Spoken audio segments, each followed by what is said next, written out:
In episode 6 of My Perfect Stranger, Hae-jun arrives home late and faces Yoon-young's annoyance. He struggles to confess the identity of the blue cap man, later revealed to be Hee Se-yeop, but before he can do so, a flashback takes us 3 hours earlier to the events at the Bong Bong Cafe. Hee Se-yeop's unexpected appearance leads Hae-jun to question the truth behind the narrative. Doubts arise regarding Hee Se-yeop's involvement in the murders of Sune and the other women. Hae-jun analyzes the situation objectively, considering the possibility of an argument between Hee Se-yeop and Ju-young, who had planned to meet someone else. Hae-jun is snapped out of those thoughts. Though, when Beom Ri-young bundles in through the front door and tells Hee Se-yeop about Ju-young's past, including how she's a commie, Hee Se-yeop is not in a gossipy mood and hands over the ring, telling him, "How can a friend do something like that? Remember the gap in the toilet stall?"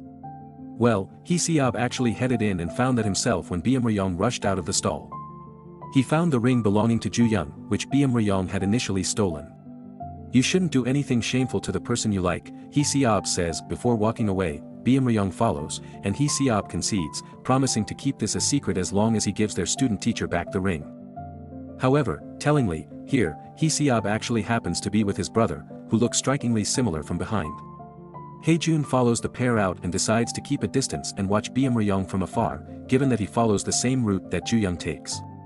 He's distracted momentarily, though, when he watches Mi-suk being kicked down and hurt by Min-soo, who takes her money and starts bullying her. Hae-jun shows up and stops him. Now, back in the present, Min-soo told Hae-jun he was carted off to the countryside to go and study and wasn't in town during the murders. Mi-suk decides not to charge her brother and leaves things as they are. She wants to keep this between them and not arouse suspicions, especially from her mom. Alas, the plot thickens as Hae-jun heads back outside the motel again, and both Hee Se-yeop and Beom Ri-young show up. All three suspects are there, and any could be involved. But then similarly, so too could Mi-suk as well, so what does Hae-jun tell Yoon-young?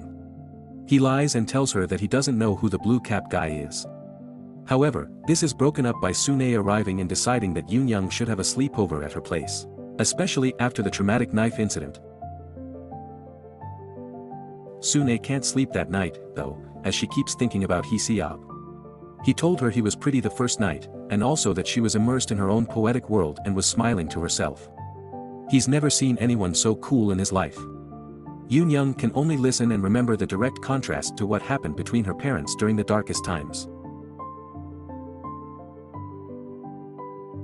In the midst of all this, there are tensions between Detective Beck and the captain, especially after the school incident. Thankfully, Principal Yoon is on hand to calm things down. In the morning, Hae-jun hands over the ring and wishes Ju-young a happy, long life. She leaves town on a private bus. But on her way out, Detective Beck gets a look at her and realizes Hae-jun has helped her escape town. Just before things blow completely out of proportion, a fire engine races past, distracting them. It turns out there's been a huge fire over at the Persimmon Tree House. The fire incident in our timeline apparently didn't kill anyone, but things have changed. Beck was supposed to pick his kids up in the correct timeline, and with the fire still raging, Hae-jun and Beck both charge over and find one of Beck's kids inside.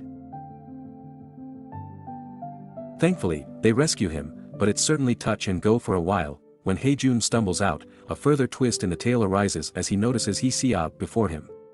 And guess what color hat he's wearing? Yep, it's blue. But Hae-jun feels guilty for changing the timeline, and that's weighing heavily on his mind right now. He can't stop feeling guilty over almost killing a couple of kids for the sake of Ju-young's life. Hae-jun is on a short fuse, and that spills over to his later chat with Yoon-young, who tries to point out that she can crack the blue hat case by using her mom's writing. After all, her mom used to write about blue head, but she initially thought it meant blue hair. Could he actually be referencing a blue hat? Hae-jun eventually turns and admits the truth to Yoon-young. He's back here to figure out who the killer is, not just to try to resolve the case, but also to prevent his own death. While Yoon-young tries to make sense of her mother's writing, who tellingly reveals that whoever wrote those words did so deliberately, Hae-jun is shocked to see the timeline change right before his eyes. The photos have all changed too, as have the details in Hae-jun's file, which are now completely blank. It seems Ju-young doesn't die in this timeline. Yoon-young, though, gets a crucial clue from Mi-suk, whom she questions about a specific line from her mother's work. Namely that involving, a man stood between the sun and the moon vacantly.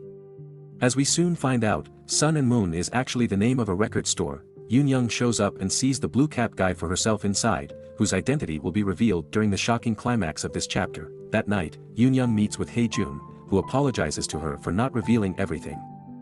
Just as he's about to reveal the truth, Yoon Young gently stops him, admitting she already knows. She also knows why he kept this information from her. Hae-jun admits that Hee Se-yeop is just one of the suspects. Yoon Young is confused. She didn't see her father inside the record store.